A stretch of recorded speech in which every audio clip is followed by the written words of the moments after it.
거 들었습니다.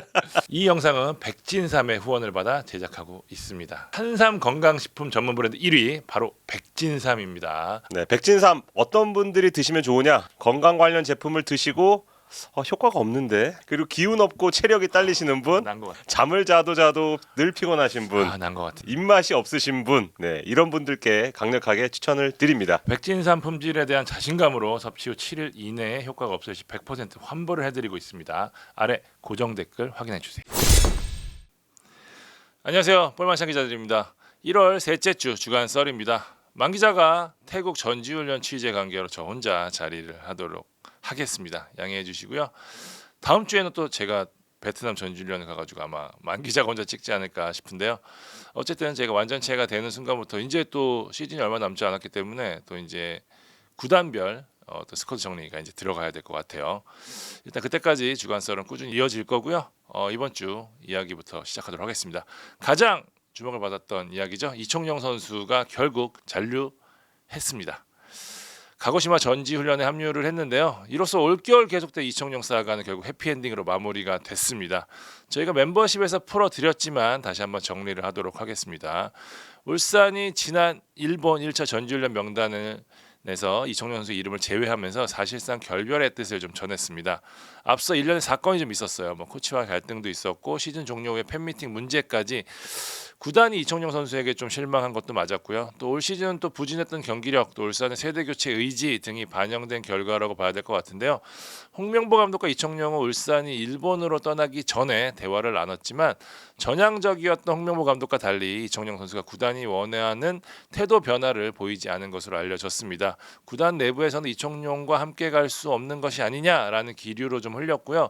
그 타이밍에 결별 기사가 나왔죠.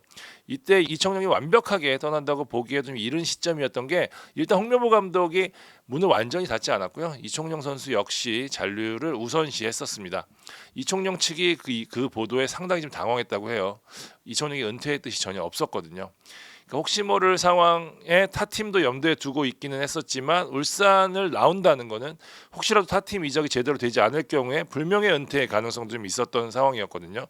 결국 울산 잔류가 최상의 시나리오라고 봤을 때 핵심은 이청용 선수가 어떤 태도 변화를 보이느냐에 따라 달려 있었는데 이청용 선수가 고민 끝에 지난 18일 밤이었죠. 홍명보 감독에게 장문의 문자를 보냈고 홍명보 감독이 이청용 선수의 진심을 받아들이면서 함께하는 쪽으로 다시 한번 기류가 바뀌었습니다. 울산으로서는 전화위복이 될 수 있었다고 볼 수 있는 게 홍명보 감독의 리더십이 이번 사태를 통해서 다시 한번 확인되며 공고해졌고요. 이 과정에서 선수단들이 노력하면서 좀 원팀 같은 분위기가 다시 한번 만들어졌어요. 그러면서 이청용 선수가 팀에 합류하게 됐고 어쨌든 이청용 선수는 조커로서든지 중앙에서 경기를 풀어나가는 여러 가지 능력이 아직까지는 있는 선수이기 때문에 다음 시즌 울산 3연패를 향한 귀중한 전력이 될 것으로 보입니다. 아마 많은 분들이 궁금하셨던 게 그럼 이청용이 울산이 안 됐을 때 갈 수 있었던 행선지는 과연 어디였느냐? 저희가 세 팀이라고 말씀을 드렸었는데요. 서울, 제주, 대구였습니다. 실제 협상을 한 것은 아니고요. 이청용 측이 염두에 뒀던 팀이라고 아시면 될 것 같습니다. 협상은 아닙니다라는 말 다시 한번 전하도록 하겠습니다. 자, 김진호 선수가 강원으로 가게 됐습니다. 제가 단독 보도를 썼는데요. 사실 강원이 지난 시즌 포백으로 자리를 바꾸고 또 황문기 선수를 오른쪽 풀백으로 이동시키면서 김진호 선수의 입지가 좀 애매해졌었어요. 그 전년도까지는 오른쪽에서 윙백으로서 역할을 확실하게 하면서 리그 내 젊은 두드러지는 사이드백 자원 중에 하나였는데요. 어쨌든 김진호 선수가 입지가 약해지면서 여러 팀들의 물망이 좀 러브콜이 있었고요. 가장 적극적이었던 팀이 광주였습니다. 광주는 다들 아시다시피 지난 시즌 최고의 모습을 보여줬던 두현석 선수가 군입대 문제 때문에 올 시즌 끝까지 함께할 수 없는 상황이기 때문에 이 자리를 대체할 수 있는 선수를 찾았고요. 김진호 선수를 최종적으로 낙점하고 협상을 했습니다. 메디컬 테스트까지 완료를 했고요. 김진호 선수가 굉장히 가진 게 많은 선수예요. 돌파도 좋고 또 스피드도 있고 그렇기 때문에 이정효 감독이 또 이런 유형의 선수를 굉장히 잘 쓰잖아요. 이정효 감독과 굉장히 궁합을 잘 맞을 수 있는 선수가라는 점에서 벌써부터 많은 팬들이 주목을 하고 있는 상황입니다.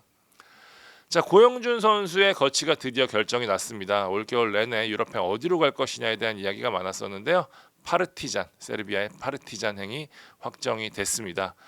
고영준 선수는 올겨울 계속해서 유럽행을 추진을 했었죠. 지난 자카르타 팔렘방 아시안 게임에서 금메달을 획득한 다음에 병역 문제에 대한 해결을 했고요. 그러면서 국내가 아니라 유럽일 경우에는 도와주겠다는 구단의 허락하에 이제 유럽행을 추진했는데요. 말씀드린 대로 독일, 세르비아, 미국에서 관심을 보였었습니다. 독일 누가 관심 보였었냐? 뭐 관심을 보인 팀은 여러 팀이 있었지만 실제 오퍼까지 갔던 팀은 우니온 베를린. 으로 알려졌고요. 메이저리그 사커에서는 굉장히 많은 팀이 관심을 보였다고 합니다. 5, 6팀이 관심을 보였다고 해요. 하지만 고영준 선수의 1번 역시 유럽이었고요. 세르비아의 파르티잔이 가장 적극적이었습니다. 당초에 제시했던 금액보다는 조금 낮은 금액에 계약을 하긴 했는데 그래도 꽤 큰 금액이에요. 100만 유로가 훌쩍 넘어가는 금액이고요. 원래 세르비아 측에서는 높은 금액을 제시했었는데 이 재정적 문제, F룰 있잖아요. 그것 때문에 더 큰 돈을 쓸 수가 있는 상황이 아니어서 어쨌든 거기에 보너스 조항을 넣었다고 합니다. 보너스 조항이까지 포함을 하면은 거의 뭐 30억에 가까운 돈, 여기에 세론 조항까지 포함을 했다고 합니다. 어쨌든 포항이 조금 배려를 해주면서 고영준 선수는 이 파르티잔과 협상을 마무리했고요. 아마 오늘 방송 찍는 오늘 메디컬을 완료할 공선이 큽니다. 오늘 월요일입니다. 어쨌든 고영준은 황선홍 감독의 배려 속에 파르티잔으로 넘어간 상황이고요. 끝나고 이제 키프로스로 돌아가는 쪽으로 되어 있는데 어쨌든 감독이 지난 여름부터 세르비아의 파르티잔은 지난 여름부터 계속해서 고영준한테 관심을 보였었고요. 이 부분을 굉장히 고영준 선수가 높이 사서 그럼 내가 거기 가면은 이제 주전으로 활약할 수 있다는 점 아니냐라는 것 때문에 파르티잔을 선택을 했고요. 리그에 또 어쨌든 찌베치다의 황인범 선수가 있기 때문에 고영준 선수 입장에서도 적응에는 큰 문제가 없을 것으로 보여서 파르티잔에서의 성공 시대를 열 수 있을지 저희도 같이 응원하면 좋을 것 같습니다. 자, 플라나 선수가 김포로 이적을 했습니다. 오늘 아마 보도자료가 나오는 것으로 알고 있는데요. 플라나 선수 사실 겨울 이적 시장에서 뜻하지 않은 대여가 됐었는데요. 전북이 원했었죠. 팩트였습니다. 전북이 어쨌든 플라나 선수를 단 페트레스크 감독의 요청 속에 협상을 했던 것도 사실이고 관심을 가졌던 것도 사실입니다. 이것 때문에 오히려 플라나 선수의 가치가 좀 올라간 상황이 됐어요. 사실 전남에서 나올 때만 하더라도 전남에서 발디비아 선수에 가려서 이렇다 할 인정을 받지 못했던 선수였는데 어쨌든 전북이 관심을 가지면서 이 선수가 생각보다 가진 게 더 있네라는 생각들을 해서인지 K리그2 팀들 다수가 좀 플라나 선수를 주목을 했었고요. 김포가 적극적으로 나섰습니다. 당초만 해도 김포는 주닝요 선수를 잡을 예정이었는데요. 주닝요 선수가 충남 아산으로 이적을 하면서 오른쪽 윙어 역할을 해줄 수 있는 선수가 필요했고요. 특히 오른쪽에서 이 왼발잡이 윙어를 찾았거든요. 인사이드 포워드 같은 모습을 보여줄 수 있는. 그러면서 플라나가 물망에 올랐고 플라나 선수를 영입했습니다. 그렇게 큰 금액은 아니고요. 어쨌든 김포는 기존에 잡았던 지난 시즌 득점왕 루이스에다가 여기 안양에서 좋은 모습을 보였었던 브루노 선수를 데려왔고요. 플라나 선수까지 영입을 하면서 최전방 3톱은 굉장히 파괴력 있고 안정된 플라나 선수도 두 자릿수 이상의 공격 포인트를 지난 시즌에 올렸던 선수이기 때문에 김포는 지난 시즌보다 한결 파괴력 있는 공격진을 갖추게 됐습니다. 아론 선수가 드디어 오피셜이 나왔죠. 아론 선수가 대전으로 가게 되고요. 변준수 선수가 광주로 가게 됐습니다. 뭐 아론 선수는 올 겨울에 또 여러 팀들이 관심을 가졌던 선수 중에 하나였는데요. 어쨌든 이 선수가 바이아웃이 있었어요. 대전이 바이아웃을 지르면서까지 아론을 데리고 오겠다는 뜻을 보였었고요. 광주는 사실 다음 시즌 아시아 챔피언스리그 진출을 해놨기 때문에 이 자리를 대체해줄 수 있는 선수 자체가 더 필요했던 상황이라 바이아웃이 그렇게 큰 금액이 아니었거든요. 그렇다 보니까 선수를 찾았고 변준수 선수를 찍었습니다. 변준수 선수가 한양대 시절부터 좀 좋은 모습 보였고 대전 내에서도 B팀에서 뛰면서 이제 수비의 리더, 뭐 연령별 대표팀도 했었고요.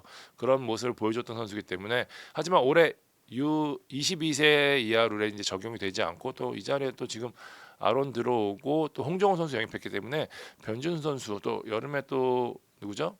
김천에서 뛰고 있는 김재호 선수까지 돌아오기 때문에 변준수 선수 자리가 없었거든요. 그러면서 이제 양쪽 모두 이런 이해관계가 맞아 떨어지면서 영입이 됐는데 대전은 아론 선수를 뭐 수비형 미드필더, 센터백, 뭐 오른쪽 풀백 다양한 자원에서 활용할 계획을 갖고 있습니다. 대전은 확실하게 수비 쪽 보강에 성공하는 모습을 보여주고 있습니다. 자, 지동원 선수, 지참치 지동원 선수가 수원 FC 이적한다는 소식 제가 단독 보도를 썼습니다. 사실 지난 시즌 막판에 지동원 선수가 드디어 복귀를 했죠. 저희가 주간 지동원을 할 정도로 굉장히 지동원 선수의 그 복귀는 많은 팬들이 관심을 가졌었는데요. 어쨌든 돌아오면서 확실히 클래스가 있는 모습을 보였거든요. 그래서 지동원이 몸만 건강하면 여전히 가진 게 있구나라는 모습을 많은 팀들에게 보여줬고요. 서울과 재계약을 하지 않으면서 FA가 된 지동원을 향해서 많은 팀들이 관심을 보였는데 강원FC와 수원FC가 적극적이었습니다. 승자는 수원FC가 됐습니다. 사실 김은중 체제로 전환한 뒤에 수원FC가 가장 먼저 공을 들였던 게 최전방 자원이었는데 일단은 이 외국인 선수로는 호세 파브로 몬레알 선수를 영입했거든요. 오랫동안 지켜봤던 선수이기 때문에 이 선수를 주전 스트라이커로 하겠다는 뜻을 전했는데 문제는 백업이었어요. 지난 시즌까지 뛰었던 김현 선수와 재계약을 하지 않았고 김현 선수는 오늘 오피셜이 나왔죠. 수원 삼성 유니폼을 갈아입었습니다. 그래서 넘버 2 스트라이커로 안병준 영입을 시도했었는데 수원 삼성에서 나온 근데 안병준은 또 다른 친정팀이었죠. 부산 아이파크로 향했습니다. 김은중 감독은 분위기를 끌어줄 수 있는 베테랑 공격수를 원했고요. 지동원 선수를 최종 낙점을 하면서 몬레알과 함께 이 투 체제를 갖추게 됐습니다. 뭐 투톱으로 쓸 수도 있고요. 뭐 백업으로 쓸 수도 있는데 어쨌든 지동원 선수가 이 선수들을 이끄는 리더십 그리고 전체적으로 팀을 이끄는 이런 안정적인 부분들이 많기 때문에 그 부분에 높은 점수를 줬고 또 지난 시즌 후반기에 보여준 그런 경기력을 유지할 수 있다면은 또 몬레알이 적응을 못할 경우에 대비해서 굉장히 좋은 옵션이고요. 또 여기에 이영준 선수가 전역을 하기 때문에 이영준 선수의 튜터링 역할도 해줄 수 있고 뭐 여러 가지로 좋은 옵션이 될 것으로 보입니다. 요니치 선수가 인천 유나이티드를 향하게 됐습니다. 제가 2주차 썰에서 아마 방송 인천 에르난데스 이야기를 하면서 요니치 선수 영입을 시도했다가 안 됐다라고 말씀을 드렸었는데요. 긴박한 상황 변화가 있었습니다. 사실 뭐 그때 상황을 다시 한번 전달해 드리면 에르난데스를 보내고 이 이적료로 당초만 하더라도 선수 영입을 하지 않겠다는 게 인천의 방침이었어요. 그런데 우리가 센터백 뎁스가 약하니까 요니치 정도는 괜찮겠다라고 해서 구단에서 추천을 했고요. 조성환 감독은 싫다. 나는 지금 센터백 자원보다는 에르난데스가 나간 공격적 자원에 영입을 하고 싶다라고 했었는데 사실 요니치 선수가 일찌감치 인천 쪽에다가 오겠다는 뜻을 전하면서 굉장히 낮은 금액에도 올 수 있다는 뜻을 분명히 전했거든요. 그렇기 때문에 인천 입장에서는 다른 선수를 하게 될 경우에는 요니치보다 훨씬 큰 금액이 들기 때문에 그렇다면 요니치는 좀 쉽지 않겠다 해서 그러면 우린 용병 영입하지 않겠습니다 라고 딱 못을 박았는데 델브리치 선수 몸 상태가 생각보다 좋지 않다라고 이제 전달이 되면서 조성환 감독이 그러면 요니치 하겠습니다라는 뜻을 전하면서 요니치 선수의 영입이 이제 급물살을 탔고요. 사실 요니치 선수가 2017년이었나요? 세레소 오사카로 떠나면서 당시에 떠날 때도 그랬다고 해요. 돌아오면 무조건 인천으로 돌아오겠다. 또 무고사 선수랑 요니치 선수가 굉장히 친했거든요. 또 그러면서 인천이 제시했던 이 낮은 금액에도 흔쾌히 받아들이면서 일종의 낭만 영입이 아닐까 좀 싶어요. 어쨌든 요니치 선수가 들어오면서 인천은 다음 시즌에 델브리치 돌아올 때까지 그 자리를 메울 요니치 선수가 일본에서 굉장히 잘했거든요. 지난 시즌에는 감독과의 약간 좀 마찰 비슷한 게 있어서 많이 뛰지 못했는데 여전히 좋은 모습을 보여줄 수 있는 선수에다가 또 상황에 따라서 포백으로 전환도 가능할 수 있는 포백에 적합한 선수이기 때문에 인천 입장에서는 다양한 역할을 해줄 수 있는 요니치의 가세로 다음 시즌 수비 쪽에 좀 더 큰 안정감을 얻게 되지 않았을까 싶습니다. 자, 고승범 선수 울산행 오피셜이 나왔습니다.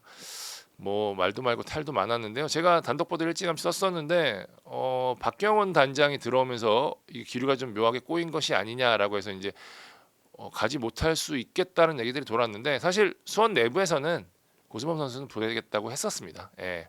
그러니까 일종의 박경원 단장이 들어오면서 이제 굵직굵직한 이적건에 대해서 이제 최종 사인을 하는 데 있어서 시간이 좀 걸렸던 거라고 판단하시면 될 것 같아요. 어쨌든 고승범 선수를 보내는 쪽으로 해서 이적료도 이미 그 쓰임새도 좀 생각을 해놨었고요. 그러면서 고승범 선수는 울산행이 다소 뭐 어렵긴 했지만 뭐 우리 울산 팬들이 걱정했던 것만큼 심각했던 상황은 아니었다라는 말씀드리고 싶고 어쨌든 고승범 선수가 합류를 하면서 울산은 이 마테우스 살레스 선수와 함께 중앙 쪽 지난 시즌 좀 아쉬웠던 수비형 미드필더 자리에 뭐 좀 든든한 삼선의 든든한 자원이 확보가 됐고요.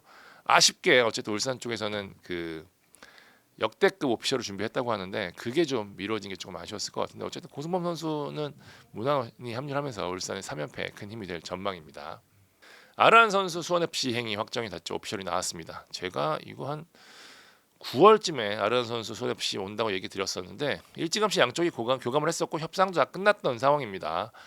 이게 최순호 단장이 구단 가치를 높이는 쪽을 좀 고민을 하시다가 동남아 시장을 주시를 했었고 인도네시아를 주목을 했습니다. 전지훈련을 그쪽으로 가겠다고 일찌감치 계획을 했던 상황이었기 때문에 인도네시아 출신 선수로 가자라는 판단을 했고요. 수준급 선수를 물색하다가 그게 아르한 선수 영입으로 이어졌습니다.